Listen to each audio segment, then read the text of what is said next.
Bonjour, aujourd'hui je voulais faire un retour sur les éléments. C'est une vidéo qui n'a pas été vue beaucoup, mais je veux juste faire un court résumé, peut-être juste de cette page-là.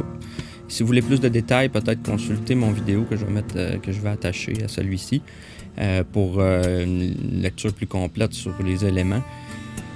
C'est juste pour faire un retour sur les 4 éléments sont analogues à 4 façons de comprendre les 4 premiers niveaux du sens des Écritures. Fait que quand on lit des Écritures sacrées comme la Bible, il faut penser aussi, il faut savoir que dans le fond, les mystiques qui ont écrit ça en suivant les éléments.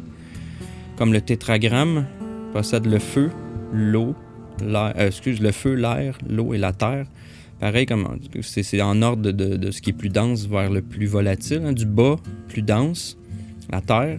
L'eau, hein, si on pense la terre est en dessous, après ça il y a l'eau par-dessus la terre, après ça il y a l'air au-dessus de l'eau, au-dessus de l'eau il y a le feu et la lumière, autrement dit le soleil, ou pour un humain, on peut dire ce qui se permet de se mouvoir, le système des eaux, son système d'aération, puis le feu qui est la pensée, qui est le départ de toute chose, qui contient tout le reste en lui-même. Donc, pour faire un petit résumé, les écrits sacrés sont écrits selon ces 4 éléments-là aussi. Il y a au moins, pour commencer, 4 façons de le comprendre. Après, on va comprendre que celui du feu se développe. Donc, le premier niveau, le plus dense, on part d'en bas vers le haut, en fait, dans cette ordre-là. On a le premier élément qui est la terre, qui est la matière, qui est la chose littérale. Donc, les éléments sont les blocs de construction de la nature. Les éléments sont essentiels pour comprendre les écrits mystiques comme la Bible, qui sont tous construits en suivant le modèle divin, du plus dense au plus volatile, donc du bas vers le haut. On a le littéral, qui correspond à l'élémentaire. L'interprétation littérale est simplement l'histoire, qui sert de véhicule pour transporter ou encoder les messages plus profonds contenus sous le texte. Ceci est considéré comme le peshat dans l'écriture kabbalistique de la Torah. Lire la Bible littéralement ne signifie pas que vous la lisez comme histoire. Littéral signifie littéralement que vous lisez littérature, dans ce sens-là.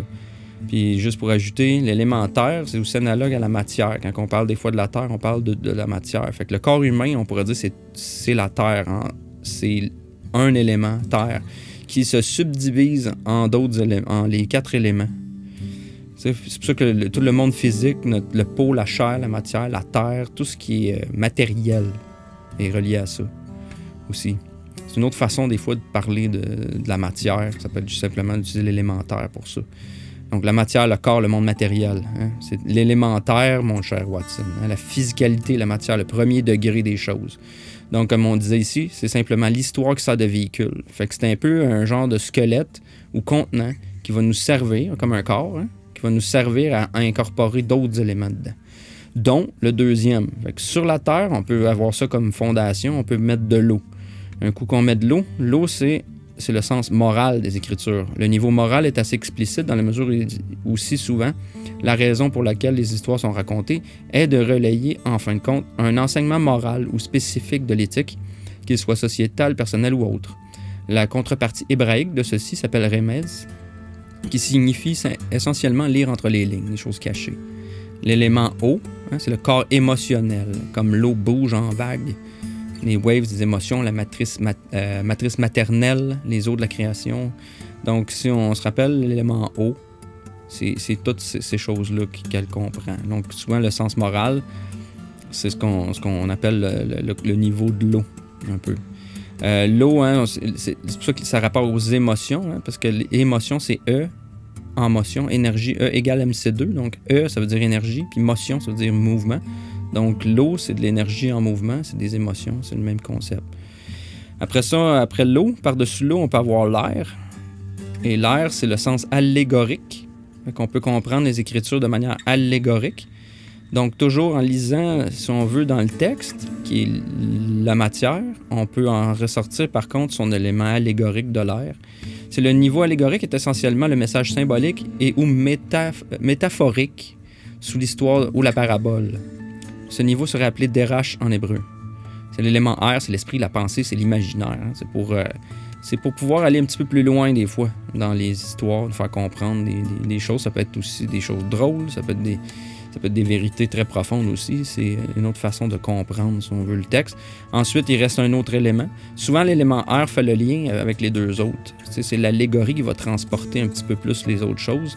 Fait qu'en mettant le feu à la suite, on lit dans le plus volatile, le feu. C'est ce qu'on appelle le sens anagogique. L'anagogie traite de l'essence spirituelle cachée de l'histoire. Parce que quand on y pense, quand on brûle quelque chose, on consomme le mystère, on le brûle. Les choses, tous ces éléments qui sont en dessous sont comme dissolus, tu sais, ou ils sont distillés. C'est comme une distillation. Tu sais, on met les éléments sous le feu, puis là, ça s'évapore. Toutes ces choses-là disparaissent dans une fumée ou dans... C'est ce qu'on peut dire, c'est ça quand on parle d'un mystère consumé. C'est que dans le fond, ça va dans le feu, puis en mettant le feu, on obtient toute l'information qui est encodée dans le reste.